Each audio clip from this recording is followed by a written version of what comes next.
Shalom. గలతీయులకు రాసిన పత్రిక 4వ అధ్యాయము 7వ వచనము. Galatians chapter 4:7. కాబట్టి నీవిక దాసుడవు కావు, కుమారుడవే.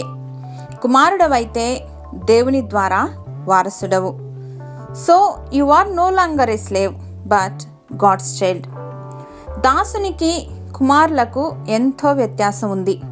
అబ్రహామును దేవుడు దర్శించిన సమయంలో నిన్ను ఆశీర్వదిస్తాను అంటే నీవేమిచ్చినా నాకేమి లాభము, నాకు సంతానం లేదు, చివరికి దమస్కు ఎలియేజరే నా ఆస్తికర్త అవుతాడు కదా అనే సందేహం వెలుబుచ్చుతాడు.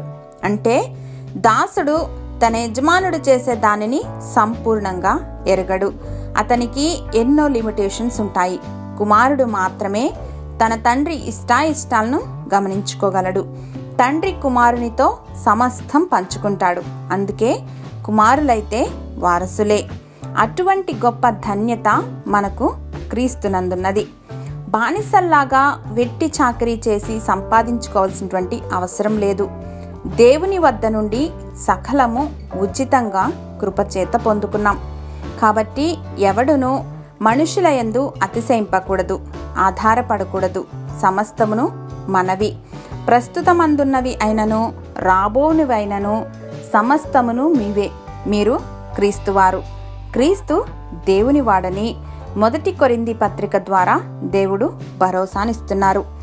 రాజులకు రాజైన దేవాది దేవుని బిడ్డలమైన మనం రాజకుమారులము, రాజకుమార్తెలమని జ్ఞాపకం ఉంచుకుని టీవీగా జీవిద్దాం. ఆ యొక్క వారసత్వాన్ని అందిపుచ్చుకోవటానికి పిల్లల మాదిరి పిల్లల చేష్టలను విడిచి సర్వ సంపూర్ణతను సాధించే దిశగా విశ్వాసములో దినదినము ఎదుగుదాం.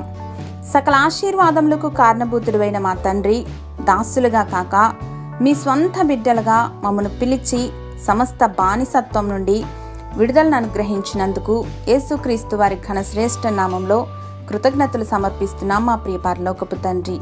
ఆమెన్.